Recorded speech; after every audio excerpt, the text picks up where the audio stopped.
Hello everyone, આજનો topic સૌથી important છે અને બહુ જરૂરી છે.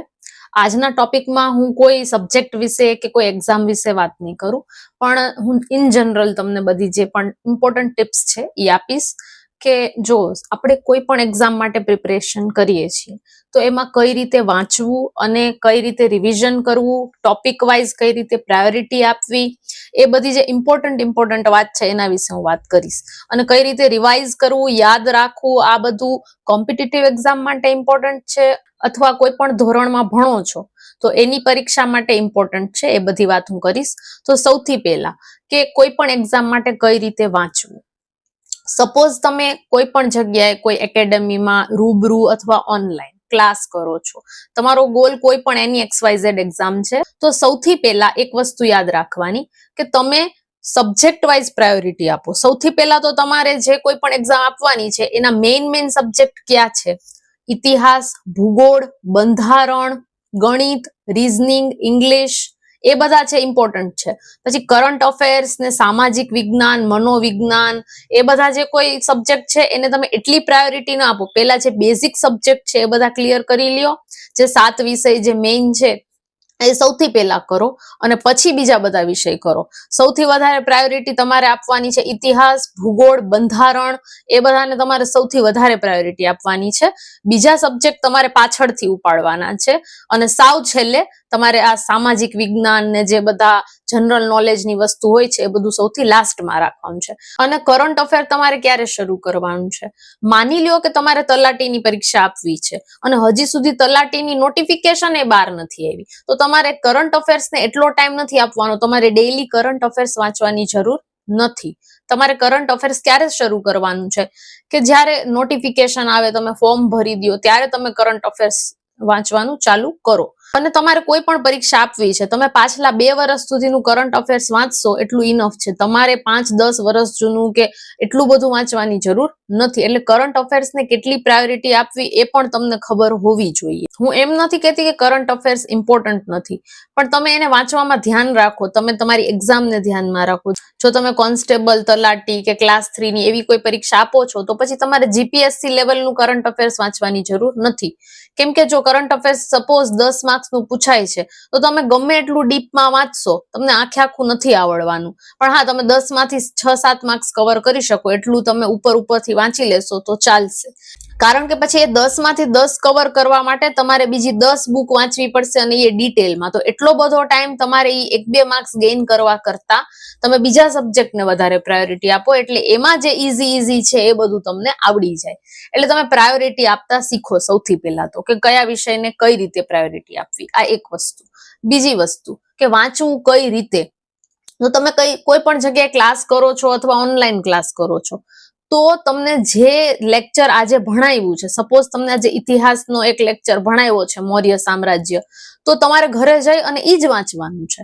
પછી તમને ભણાવ્યું છે તમને ક્લાસમાં અથવા તમે લેક્ચર જોયો છે મૌર્ય સામ્રાજ્યનો અને ઘરે આવીને તમે ભૂગોળનું વાંચો છો તો એ પછી તમને એટલું હેલ્પફુલ નહીં થાય.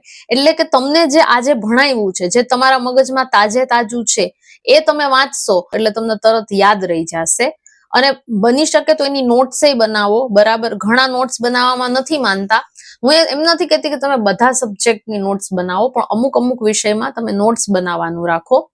એનાથી શું થશે, તમે તમારી લેંગ્વેજમાં અને તમે જેટલું સમજ્યા છો એ બધું સમરાઇઝ કરીને લખશો એટલે એ તમને જલ્દી ઇઝીલી યાદે રહી જશે અને જ્યારે રિવિઝન કરશો ત્યારે બહુ હેલ્પફુલ થશે. એટલે તમને એવું લાગતું હોય કે મારે આ સબ્જેક્ટમાં રિવિઝનની જરૂર છે, એની નોટ્સ બનાવો. અને બની શકે તો બધા અમુક 5-6 વિષય છે બધાની નોટ્સ બનાવો. નોટ્સ ન બનાવી શકો તો એટલીસ્ટ તમે આ પેટર્ન ફોલો કરો. જે તમને ક્લાસમાં ભણાવે છે એ જ તમે ઘરે વાંચો. અને સપોઝ તમે ઘરે બેઠા ઓનલાઈન બેચથી ક્લાસ કરો છો તો તમારે શું કરવાનું છે, તમે એક વિષય પર્ટિક્યુલર લ્યો અને એ એક વિષયને જ ટાઈમ આપો. સપોઝ તમે અત્યારે પહેલા ઇતિહાસથી ચાલુ કરો છો તો તમે 1 મહિનો 2 મહિના તમે ઇતિહાસને જ આપો. એવું ન કરો કે આજે તમે ઇતિહાસ વાંચ્યું, કાલે તમે ભૂગોળ વાંચ્યું, પરમદી તમે બંધારણ વાંચ્યું. એવી રીતે અલગ દિવસે અલગ સબ્જેક્ટ ન વાંચો. એક વિષય ઉઠાવો, એને ઓલમોસ્ટ પૂરો કરો. બની શકે તો 50-60% પહેલા પૂરો કરી નાખો. પછી તમને એવું લાગે કે હવે હું કંટાળી ગયો છું તો પછી તમે સબ્જેક્ટ ચેન્જ કરો. એટલે કે તમે સમજી લો ઇતિહાસ ચાલુ કરો છો તો પ્રાચીન ને મધ્યકાલીન પૂરો થઈ જાય પછી આધુનિક આવે તો પછી તમે ભૂગોળ ચાલુ કરી દો. ભૂગોળમાં તમારે એવું થયું કે તમે ભૌતિક ભૂગોળ વાંચી લીધું, હવે તમને કંટાળો આવે છે અને ત્યાં હવે જે ઇતિહાસ તમે વચ્ચેથી મૂક્યું હતું તો આધુનિક ઇતિહાસ બાકી છે, ફરીથી ઉપાડી લ્યો. એટલે એ રીતે તમે સબ્જેક્ટને પ્રોપર ટાઈમ આપો, એક મહિનાનો, બે મહિનાનો તમે એક સબ્જેક્ટ પતાવતા જાઓ. એટલે એનું શું છે, એક હારે એક લિંક જોડાતી જશે અને તમને પ્રોપર યાદ રહેશે, એક સિક્વન્સમાં યાદ રહેશે. ઓલું તો આજે તમે ભૂગોળ વાંચ્યું, કાલે તમે ઇતિહાસ વાંચ્યું, પછી બંધારણ વાંચ્યું, એટલે બધું મિક્સઅપ થઈ જશે મગજમાં. એટલે આ ખાસ ઇમ્પોર્ટન્ટ ટીપ છે કે તમે સબ્જેક્ટને પેલા પતાવો, બને એટલો ઓલમોસ્ટ પતાવી દો 50-60%, પછી બીજો સબ્જેક્ટ ઉપાડો, પછી ત્રીજો ઉપાડો, અથવા જે આગળનો ધૂરો છે એને પેલા લ્યો. એટલે આ થઈ ગયું કે તમારે કઈ રીતે વાંચવું. બાકી તમને મારી રીતથી ન ફાવતું હોય તો તમને જે તમારી રીતથી વાંચતા હોય એ રીતે કન્ટિન્યુ કરી શકો છો. હવે છે કે રિવાઇઝ કેવી રીતે કરવું, કેમ કે જો આપણું દિમાગ કોઈ કોમ્પ્યુટર નથી કે આપણે આમ પન્ના ફેરવે જાય ને વાંચે જાય તો બધું યાદ રહી જાય. જે તમે અત્યારે ઓગસ્ટ સપ્ટેમ્બરમાં વાંચો એ તમને હવે જાન્યુઆરી આવશે ત્યાં સુધી તમને યાદ નહીં હોય, કેમ કે જેમ જેમ આપણે નવું વાંચતા જાય એમ પાછલું ભૂલાતું જાય. એટલે રિવિઝન છે એ સૌથી ક્રુશિયલ પોઈન્ટ છે, ક્રુશિયલ વસ્તુ છે આ ફિલ્ડમાં.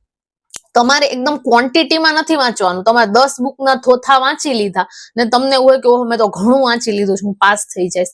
તમારે ક્વોલિટી વાંચવાનું છે, ક્વોન્ટિટી નહીં. એટલે કે તમે ઘણું બધી બુક વાંચી લેશો એનાથી તમે પાસ નહીં થાવ. ભલે તમે એક બુક વાંચી હોય પણ એમાંથી તમને ઘણું બધું યાદ છે, રિવિઝન પ્રોપર કર્યું છે, તો તમારા પાસ થવાના ચાન્સીસ વધારે છે. કોઈ પણ એક્ઝામની વાત કરું છું. તો એના માટે તમારે શું કરવાનું છે, રિવિઝનની એક પેટર્ન બનાવો. રિવિઝન તમે ઘણી રીતે કરી શકો છો. એક તો મેં જે કીધું એ કે તમે જ્યાં ક્લાસીસમાંથી જે અટેન્ડ કરીને આવો છો ક્લાસ, એના જ વિશે વાંચો, આ એક રીત થઈ ગઈ. પછી બીજી વસ્તુ એ છે કે શોર્ટ નોટ્સ બનાવો, એક ઈ રીત થઈ ગઈ. ત્રીજી રીત ઈ છે કે તમને કોઈ ટોપિક સમજાઈ ગયો છે, નોટ્સ બનાવી લીધી છે, તો પછી તમારી સાથે કોઈ તૈયારી કરે છે તો તમે એને ઈ ટોપિક સમજાવો. જો તમારી પાસે ટાઈમ છે, જ એક્ઝામની ડેટ નથી આવી, કાંઈ એક્ઝામ નજીક નથી, તો તમે ઈ ટોપિક તમારા ફ્રેન્ડને કે એને સમજાવો કે ભાઈ આ ટોપિક મને સમજાઈ ગયો, ચલ હું તને સમજાવું. એટલે એનાથી તમને મેમરાઇઝ થઈ જશે. સપોઝ તમે એક મહિના માટે એક સબ્જેક્ટ વાંચો છો તો તમે 1 થી 25 તારીખ સુધી, 1 થી 27 તારીખ સુધી એ વિષય વાંચો. છેલ્લા જે 2-3 દિવસ છે તમે રિવિઝનને આપો કે આખા મહિનામાં જે વાંચ્યું છે એનું છેલ્લે રિવિઝન કરો. એક વખત કોઈ વસ્તુ વાંચી છે, હવે તમે બીજી વખત એ વસ્તુ વાંચશો, તમારે એક થી તો વાંચવાની નથી, કેમ કે તમે ફરીથી વાંચો છો તો તમને ખબર છે કે આમાં શું કીધું છે, શું કહેવામાં આવ્યું છે, અને એના ઉપરથી તમે બીજી વાર જયારે વાંચશો તો તમને હાઇલાઇટેડ પોઈન્ટ્સ ને જે મેઇન વસ્તુ છે ખબર હશે કે મારે આટલું જ રિવાઇઝ કરવાનું છે. અને જો તમે નોટ્સ બનાવવાની આદત રાખી હશે તો નોટ્સથી તો તમે વેરી ઇઝીલી તમે રિવિઝન કરી શકશો. તો જ્યારે મંથ એન્ડ હોય, મહિનાના એવા અમુક દિવસો રાખો 2 કે 3 કે જ્યારે તમારે ફક્ત રિવિઝન જ કરવાનું છે, એના સિવાય કાંઈ નથી કરવાનું. સપોઝ તમારે અત્યારે તમે ભૂગોળ વાંચો છો આ મહિને, પણ તમારે ઇતિહાસ છે એ 50-60% કમ્પ્લીટ થઈ ગયો છે. હવે તમે ઇતિહાસ મૂકી દીધો છે પણ એક મહિનાથી તમે ભૂગોળ વાંચો છો, તો છેલ્લે જ્યારે 26, 27, 28 તારીખ આવે તો છેલ્લા 2-3 દિવસ છે એ તમે ઇતિહાસના રિવિઝનમાં જ આપો. આખો પ્રીવિયસ યર્સ પેપર્સના ક્વેશ્ચન્સ, પછી તમારું હાથે જે સમરી તમે બનાવી હોય કોઈ પણ ટોપિકને રિલેટેડ નોટ્સ, એ બધું છે બહુ હેલ્પફુલ થશે. અને સપોઝ તમે રિવિઝન 1-2 મહિના નથી કર્યા તો પછી જ્યારે 2-3 મહિના પછી છે તો એક અઠવાડિયું, એક વીકનો ટાઈમ આપી દો કે તમે ફક્ત એમાં રિવિઝન જ કરો. કઈ રીતે યાદ રાખવું એ મેં ઘણી વખત કીધું છે કે જો સપોઝ તમને કઈ યાદ નથી રહેતું, તો મને જ્યારે મારા ટાઈમે હું વાંચતી હતી અને મને યાદ નતું રહેતું તો હું શું કરતી હતી કે મારી રીતે અલગ અલગ ચાવી બનાવતી હતી. હવે અમુક વસ્તુની તો ચાવી છે અવેલેબલ હોય જ છે અમુક બુક્સમાં અને ઓનલાઈન વિડીયોઝમાં ને એવું, પણ સપોઝ એના સિવાયના અમુક ટોપિક છે જે મને યાદ નથી રહેતા, તો એના માટે હું શું કરતી કે મારી મેળે જ હું એની ચાવી બનાવી લેતી. ઘણાને ચાવીથી યાદ રાખવું ડિફિકલ્ટ લાગતું હોય પણ મને ઈઝી લાગતું, એટલે હું ચાવીથી યાદ રાખતી. હવે ચાવી એ તમારે વારે ઘડીએ રિવાઇઝ કરવી પડે, એવું નથી કે ચાવીથી તમને એકવારમાં યાદ રહી જાય. પણ હા ઈ છે કે જે અમુક વસ્તુ સિક્વન્સમાં યાદ રાખવી પડે ને ઈ તમને ચાવીથી ડેફિનેટલી, જો યાદ રાખવાની તકલીફ હોય ને તો ઈ ડેફિનેટલી તમને એનાથી યાદ રહી જશે. ઈ સિવાયની વસ્તુ કે યાદ રાખવું છે તમારે કાંઈ, તો મેં જેમ તમને કીધું હતું કે આજે તમે આખો દિવસ વાંચ્યું, હવે રાતની જે 1 કલાક હજી તમારી બાકી છે વાંચવાની, એમાં જે તમારે બધા ગોખવાના અને યાદ રાખવાના વિષય છે જે તમને યાદ નથી રહેતા, એવા ટોપિક્સ, એ બધાનું રાત્રે રિવિઝન કરો 1 કલાક. અને આ વસ્તુ ડેઈલી કરવાની જ્યાં સુધી તમને યાદ ન રહી જાય. એ યાદ રાખવામાં તમને 20 દિવસ 25 દિવસ એટલા લાગી શકે છે. શરૂઆતમાં એવું લાગશે કે યાદ નથી રહેતું આ કરું છું તોય, પણ જેવા 10-15 દિવસ થઈ જશે ને એટલે ઓટોમેટિક તમને એવું લાગશે કે ના હવે યાદ રહે છે.